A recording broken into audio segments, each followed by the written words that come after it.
பாஜக கூட்டணிக்கு மறைமுகமாக வேலை செய்ய வேண்டும் என்பதற்காக இந்த முடிவை எடுத்திருக்கலாம் என்று எனக்கு ஒரு சந்தேகம் வருகிறது. ஒரு பெரிய சின்னத்தை வைத்திருக்கின்ற அரசியல் கட்சி, தொண்டர்களை வைத்திருக்கிற அரசியல் கட்சி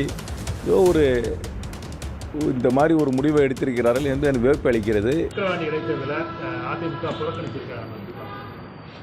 வியப்பு அளிக்கிறது. ஒரு பெரிய அரசியல் கட்சி, ஒரு பெரிய சின்னத்தை வைத்திருக்கின்ற அரசியல் கட்சி, தொண்டர்களை வைத்திருக்கிற அரசியல் கட்சி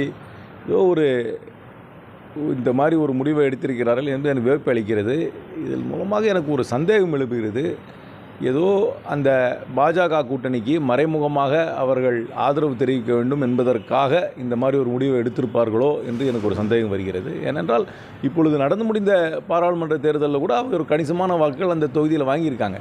அப்படி இருக்கும்போது ஒரு பெரிய அரசியல் கட்சி இந்த தேர்தல் நடத்தையில் எங்களுக்கு நம்பிக்கை இல்லைன்னு சொல்கிறது வேடிக்கையாக இருக்குது. ஏன்னா இந்த தேர்தல் நடத்துகிறது எலெக்ஷன் கமிஷன் ஆஃப் இந்தியா. அதனால் இப்போ தான் நடந்து முடிஞ்சது. அந்த தேர்தலில் கலந்துக்கிட்டாங்க, எல்லா தொகுதியிலையும் வேட்பாளரை போட்டாங்க. திடீர்னு இந்த இடைத்தேர்தலில் கலந்துக்க மாட்டேன்னு சொல்கிறது ஒரு வியப்பளிக்கிறது. இது என்னமோ டெல்லியில் அவர்களுக்கு ஏதாவது அழுத்தம் கொடுத்து பாஜக கூட்டணிக்கு மறைமுகமாக வேலை செய்ய வேண்டும் என்பதற்காக இந்த முடிவை எடுத்திருக்கலாம் என்று எனக்கு ஒரு சந்தேகம் வருகிறது.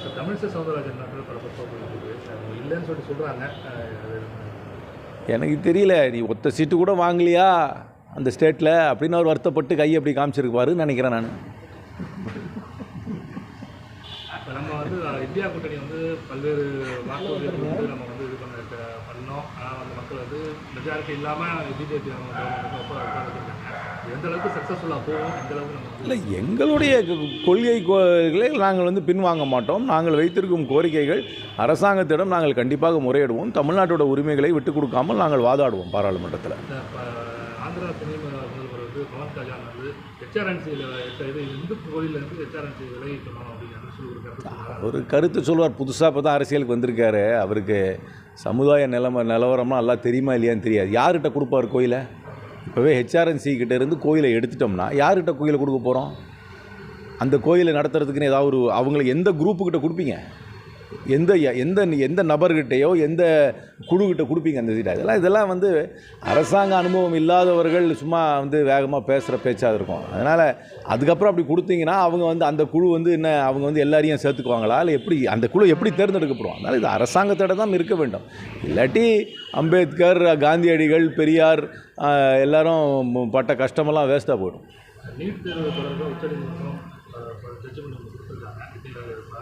இல்லை, இந்த நீட்டில் ஒரு வெளிப்படைத்தன்மையே கிடையாது. இந்த தேர்வு நடந்த முறையில் நான் கொஞ்சம் டீப்பாகவே இப்போ ஸ்டடி பண்ணியிருக்கேன்.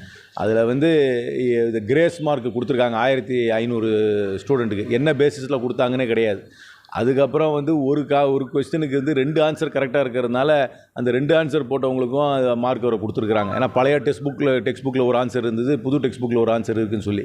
அதுக்கப்புறம் என்னை பொறுத்த வரைக்கும் இந்த நீட்டு நான் சிந்தித்து தான் சொல்கிறேன், இந்த நீட்டு தேவையே கிடையாது. ஃபஸ்ட்டு மாநில உரிமைகளை இது பறிக்கிறது. ரெண்டாவது இவங்க சென்ட்ரல் கவர்மெண்ட்டில் நடத்தி இது ஒரு பெரிய ஸ்கேமாக இருக்குது. நிறைய இடத்துல சொல்கிறாங்க. குஜராத்திலலாம் கேள்வித்தாளில் எந்த ஆன்சரையும் எழுதாமல் அந்த தேர்வுத்தாளை கொடுத்து அங்கே இருக்கிற எக்ஸாமினர்ஸ் அந்த டைம் முடிஞ்சதுக்கப்புறம் கரெக்ட் ஆன்சரை ஃபில் பண்ணியிருக்காங்களா. இதில் பெரிய தரோ இன்வெஸ்டிகேஷன் தேவை. அந்த நேஷனல் டெஸ்டிங் ஏஜென்சியோடைய தலைவர் உடனே ராஜினாமா செய்ய வேண்டும். நீட்டை உடனடியாக ரத்து செய்ய வேண்டும். ஏன்னா இந்த மாதிரி இந்த அறகுறையாக ஒரு 1500 பேருக்கு மட்டும் அந்த மார்க்கை குறைச்சிட்டு திருப்பி அவங்க மட்டும் எக்ஸாம் எழுதலாம், இதுக்குள்ளே கவுன்சிலிங் நடக்கிறதுன்றது ஏற்றுக்கொள்ள முடியாது. ஏன்னா உச்சநீதிமன்றத்துக்கு நிறைய பேருக்கு குறை இருந்து அவங்க உச்சநீதிமன்றத்துக்கு போகாதவங்களுக்கெல்லாம் இந்த சலுகை வராது. அதனால் இது ஒரு ஃபேர் எக்ஸாமினேஷனாக எனக்கு படலை. இந்த எக்ஸாமினேஷனை உடனடியாக ரத்து செய்ய வேண்டும்.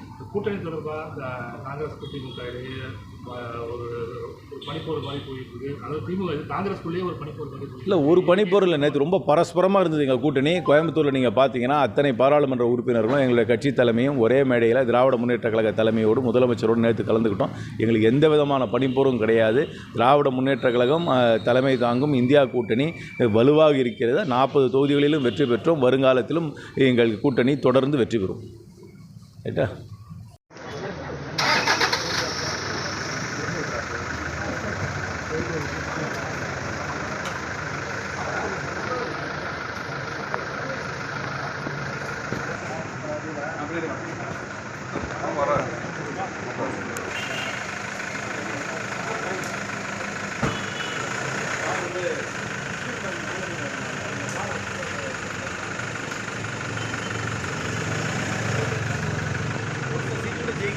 ஹைலைட் பண்ணி போடுங்க. சரி சார், சரி சார்.